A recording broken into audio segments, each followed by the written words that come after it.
You know, Diddy bought his son a Bentley. Maybe, you know, he could buy you one also. Got me a Lamborghini. And Yeah. Oh, well, that's nice. I haven't gotten it yet, though. Yeah, I know. Yeah, I know. When is that coming, that Lamborghini? We talked about this last He time. had the Lamborghini for a day or two, and he had access to the house, and he knows better than to be talking about the things that he does with Big Brother Puff on national television. Oh, apparently not. Some things, everything ain't for everybody.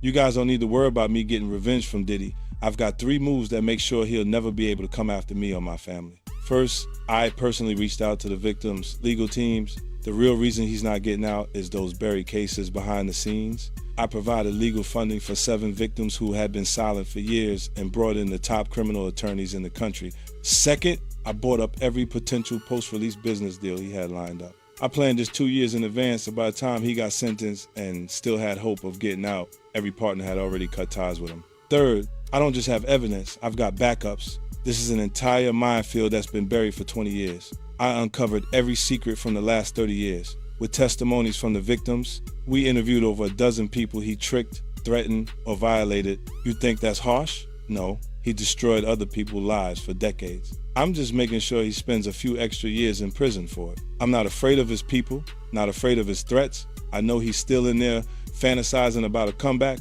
but the truth is, he's never coming back. For years, people treated it like background noise.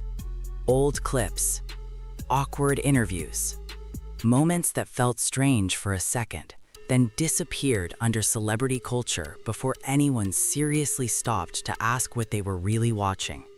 But that has changed now, because this is no longer just internet gossip stitched together by rumor and reaction channels.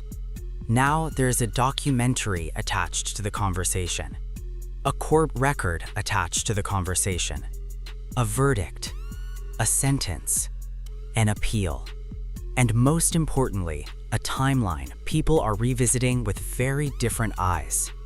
At the center of that timeline are 3 names: 50 Cent, Diddy, Justin Bieber. One man who says the signs were always there. One man whose power shaped an era. And one young star whose rise looked like a dream, until people started asking what that dream may have cost behind the scenes. And once you start laying the pieces side by side, the biggest question is no longer whether some of the clips felt uncomfortable. The real question is why so many people saw them and still kept moving. Because in industries built on access, influence, and image, the truth is not always hidden. Sometimes it is visible, just ignored. 50 Cent is an executive producer of Netflix's Sean Combs' The Reckoning, released in December 2025.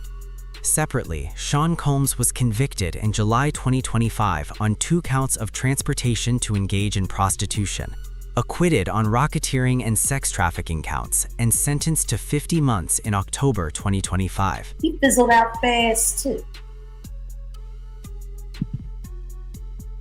So would you say someone like Justin Bieber's a victim? I just seen he is reportedly selling his whole catalog because he's broke. Yeah. Yeah. And once he finishes getting that money, I don't understand why he's broke. He didn't have to be broke.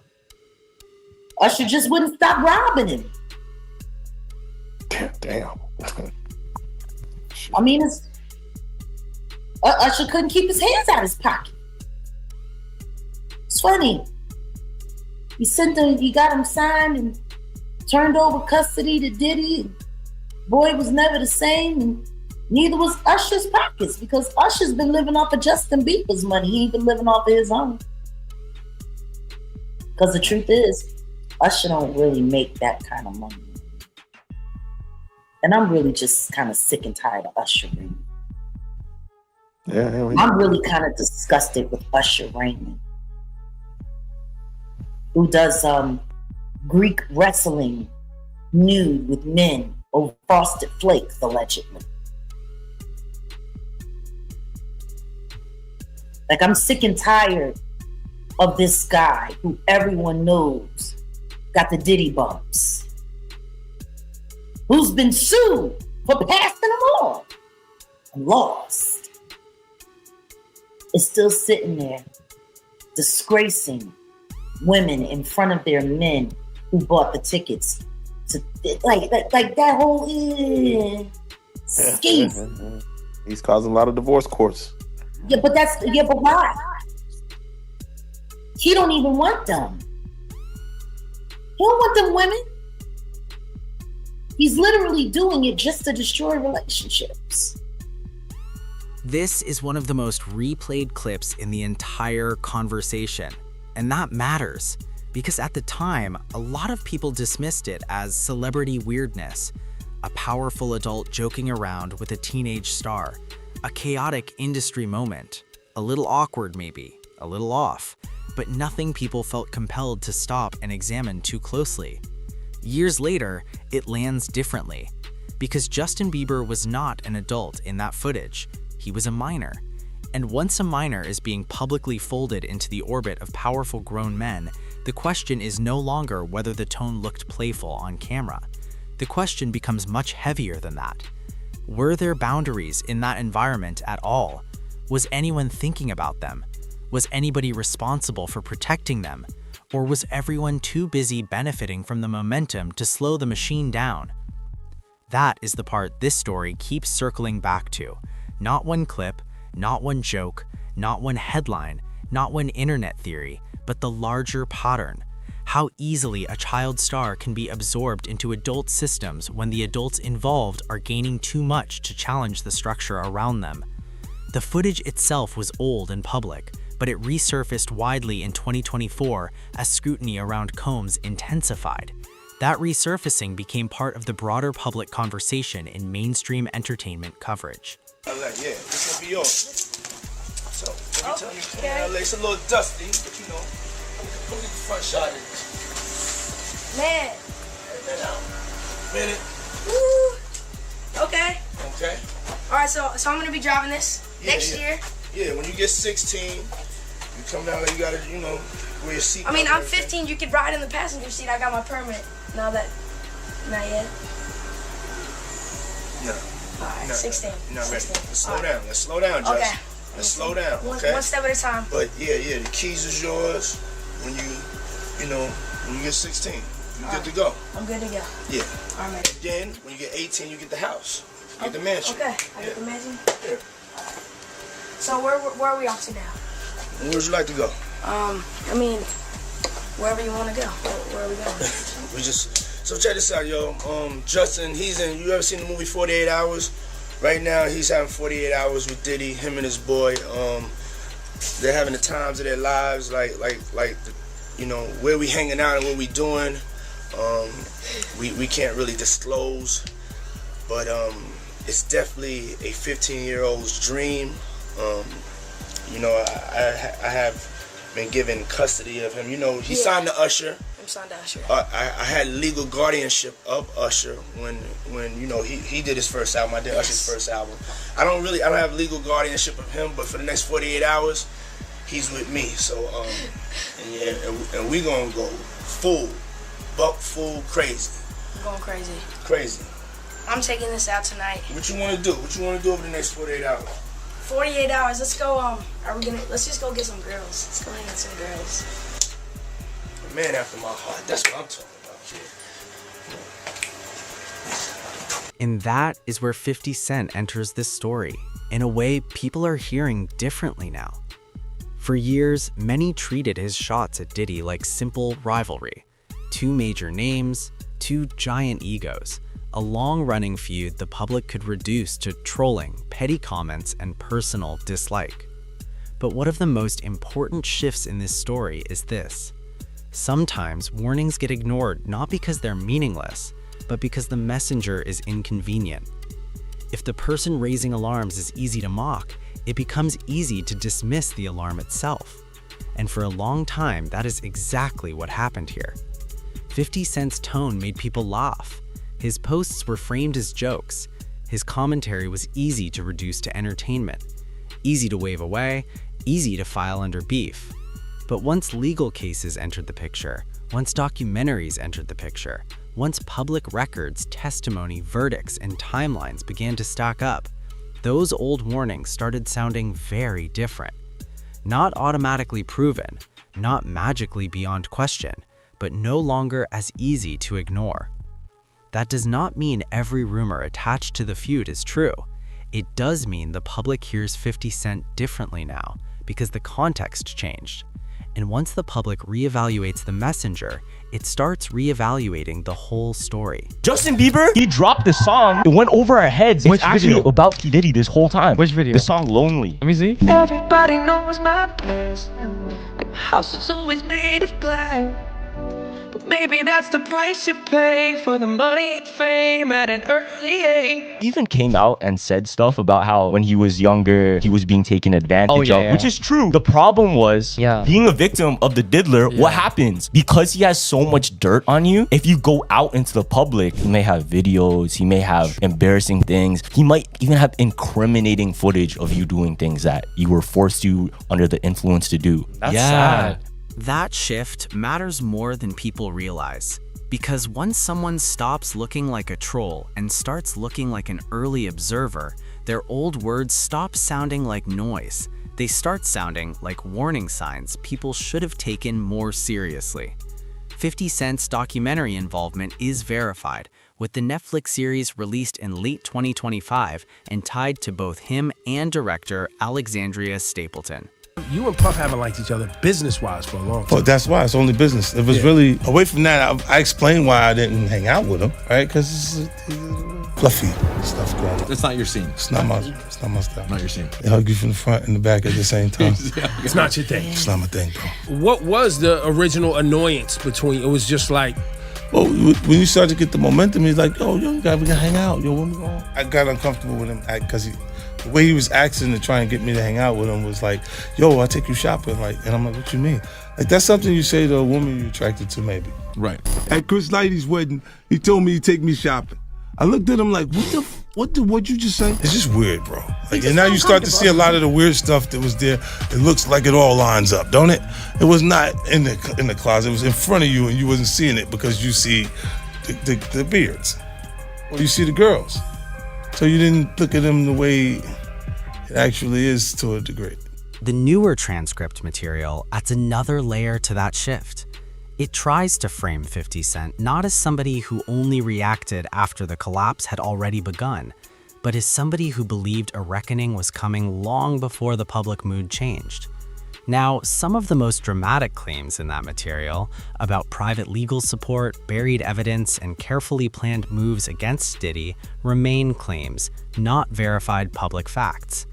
That distinction matters, because this story becomes weaker when people blur proven facts and dramatic storytelling into one thing.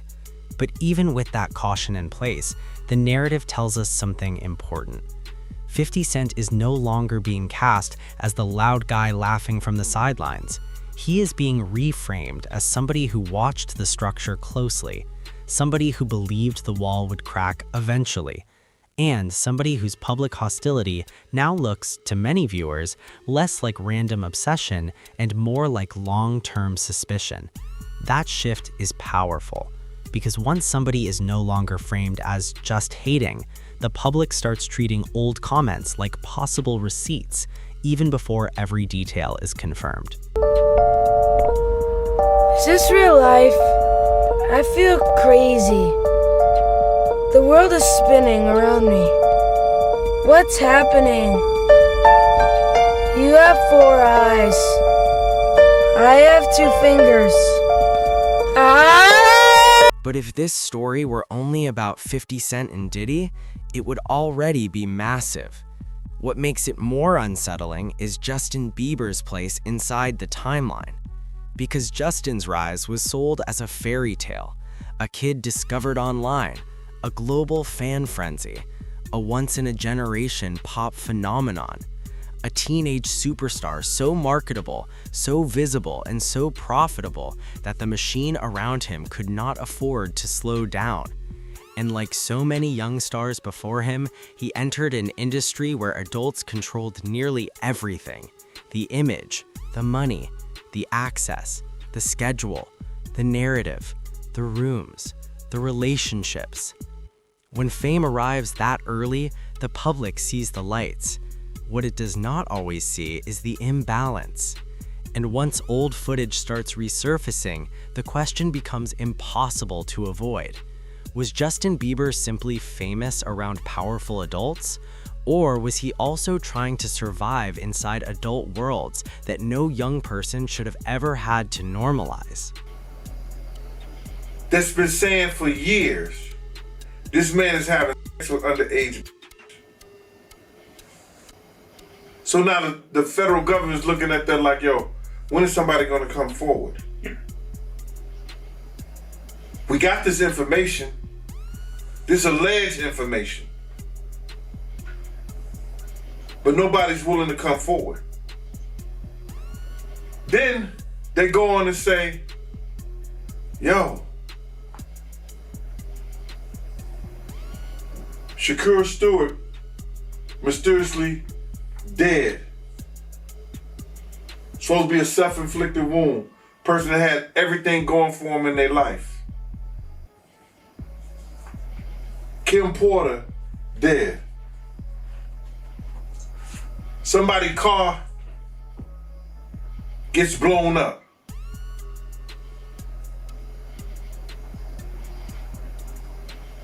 This guy is walking around threatening other actors, people. Somebody got to get involved in it. If it ain't the state, let it be the feds. Somebody got to stop him. He lucky that God given him the opportunity to be stopped while he's alive, then have to go to hell and face that shit. He got a chance to repent now, change his life. You mentioned minors, and a lot of people have been trying to drag Justin Bieber into this situation because there's a lot of suspect looking videos with Diddy and Bieber in it, and they're making a lot of allegations. That is where the story really locks in. This is where the discomfort deepens, because it was not only one strange clip, it was not only one weird joke, it was not only one moment that aged badly. Justin Bieber was publicly welcomed into Diddy's image system. The branding, the jokes, the little brother framing, the visible folding of a teenage superstar into the orbit of a much older figure whose entire presence was built around influence, status, and control. On camera, it all looked light. That is what makes it so unsettling in hindsight, because powerful systems do not always appear threatening from the outside. Sometimes they look glamorous, funny, playful, casual, normal. And that is exactly why people fail to question them in time. The most disturbing part of this story may not be that the signs were invisible. It is that they were visible enough to be noticed, just never taken seriously enough to trigger accountability.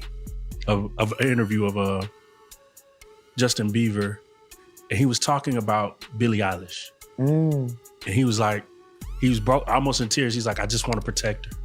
I just want to keep her safe. Yeah. What do you think he went through? Because he knows what's been happening to Billy. Just like everybody knew what was happening to Millie Bobby Brown girl with Drake. These people are monsters. There is another public thread in this story that matters. Usher. Long before Justin Bieber became one of the biggest stars on the planet, Usher had already spoken publicly about being in Diddy's world as a young teenager. Years later, those remarks resurfaced because people began hearing them differently too. not necessarily as proof of one specific crime, but as something else, a pattern. A pattern of very young talent being exposed to powerful adult environments too early and too casually. That is what makes this story bigger than one headline cycle. Because once a system appears to repeat itself across generations, people stop seeing coincidence. They start seeing continuity. One young artist enters the machine, then another, then another. The faces change, the era changes, the branding changes, but the structure can remain disturbingly familiar.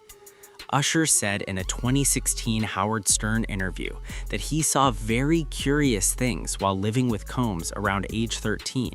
Those comments resurfaced widely in 2024. As a correctional officer that is rapping like a drug dealer. I think I'm Big Meech, Larry Hoover. It shows you that's the point in our culture that you can identify with you actually being who you say you are, doesn't matter. Like, this guy's the biggest fraud we've seen thus far. The guy was a correctional officer, and he writes from the perspective of the biggest drug dealer in Miami. Now, we know Miami is a port when it comes through there, and we know how, people, like, the way they love Scarface, his infatuation with that got him, he done created this new character. Actually, the guy name that he took, Rick Ross, Freeway Rick, he gets out next month. 18 years, he's going to be knocking on his door like And if one generation had already described discomfort, why was the next generation placed near the same kind of power so easily? I'm genuinely disgusted after hearing what Diddy said to Justin Bieber when he was only 15. I don't have legal guardianship of him, but for the next 48 hours, he's with me. So, and we gonna go full crazy. That question gets even heavier when you listen to Justin Bieber years later. He has never publicly accused Diddy of criminal wrongdoing. That distinction matters and should not be blurred.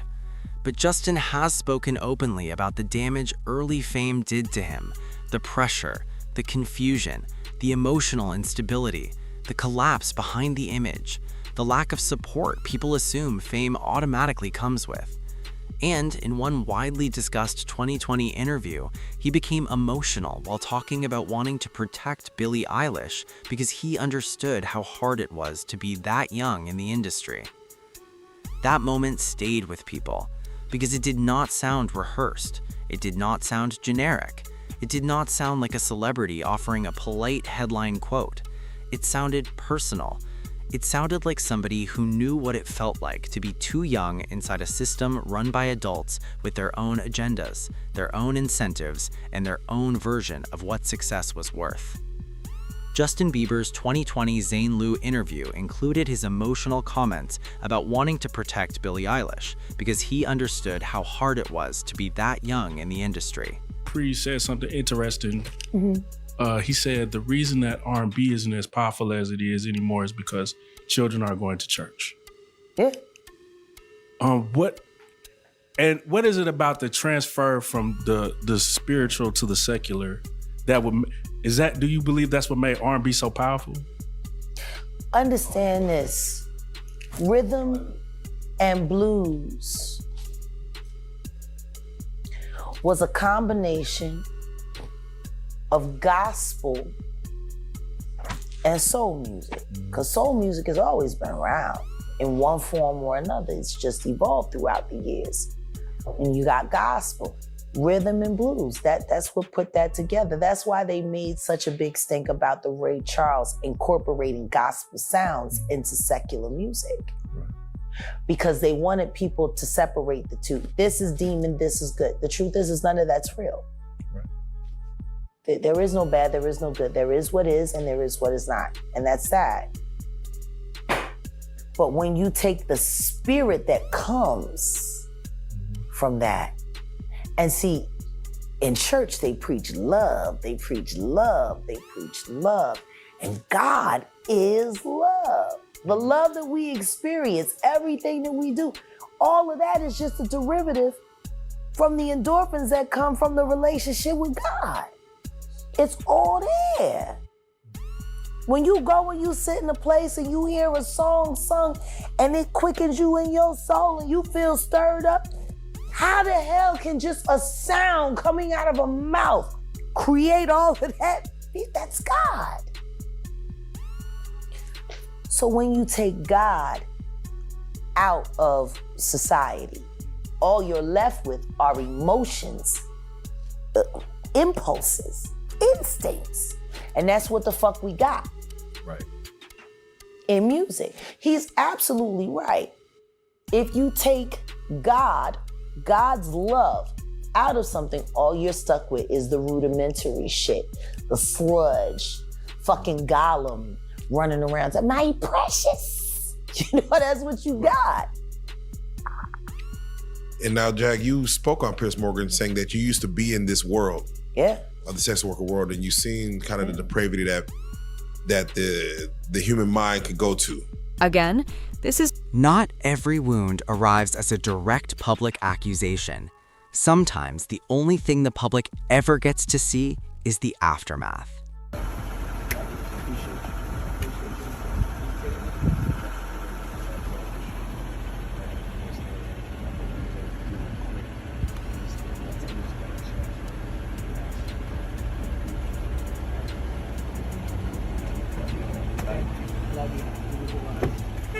And then there is the legal reality that dragged this story out of rumor territory and into documented process. Sean Combs was arrested in 2024. His federal case went to trial in 2025. He was acquitted on racketeering and sex trafficking charges, but convicted on 2 counts of transportation to engage in prostitution. He was later sentenced to 50 months in prison. And in April 2026, his lawyers argued before an appeals court in an attempt to overturn that conviction and sentence. Those facts matter because they force discipline into a story that internet culture often tries to turn into chaos. The courtroom does not validate every rumor. It does not confirm every viral claim. It does not turn speculation into evidence, but it does permanently change the context. It moves the conversation out of pure celebrity gossip and into the world of records, verdicts, filings, sentencing, and appeals. And once that happens, the public starts re-examining more than the charges. It starts re-examining the culture around them. Heard that that's not only the tape that's being shot. There's some other tapes out there, other people too with him. And him doing some things with some other people. So there's quite a few tapes that might be out there, what they're hearing. And I don't want to see the tapes, but I want to know if they really true. Because if they got if they got some tapes out there and it's with some underage, whether it's celebrities or not, it's gonna be crazy, bro. It's gonna be real crazy. And they're gonna have to bring that to forefront because the prosecutor's gonna want those tapes. And they're gonna do whatever they have to do legally to get those tapes. No ifs, ands, and buts about it. So we just better hope for his sake. This is one of those. But this is where the story becomes larger than the verdict itself. Because courts address charges. They do not fully explain culture. They can tell us what a jury convicted on. They can tell us what did not hold. They can define evidence in a legal framework. They can impose a sentence. What they cannot fully explain is how entire environments normalize blurred boundaries long before any case ever reaches trial. They cannot fully explain how power trains people to stay quiet, how glamour disguises danger, how relationships become shields, how warning signs remain visible in public for years without triggering real interruption. That is why this story still holds people after the legal headlines. Because viewers are not only asking what was proved in court, they are also asking something bigger. What kind of culture lets warning signs sit in plain sight for this long? Guys, the leaked video of Justin Bieber partying with P. Diddy has just emerged and it looks horrifying. Bieber was not in his right state of mind. Here's the video. Oh, he's bad boy now. Look at that. Whoa, look at that. Here's your icon alert. Look at It's that. called. Does that look normal to you guys? What's going on here? He gets down on his knees, starts drinking. Diddy right there. Look at his eyes. Another major theme in this story is silence. And silence in entertainment is often misunderstood. People hear silence and assume nobody knew anything, but silence can mean something else entirely. Self-protection. Speaking can cost relationships. Speaking can cost deals. Speaking can cost status. Speaking can cost invitations. Speaking can cost access to rooms where careers are made. That does not make silence innocent, but it does explain why accountability so often arrives late. In systems where power is concentrated upward, truth ends up competing with survival. And when survival becomes the priority, many people convince themselves that what they saw was not serious enough, or not their responsibility, or too risky to challenge. That may be the ugliest part of the whole story. Not that warning signs never appeared, but that too many people may have decided it was safer to let them remain background noise.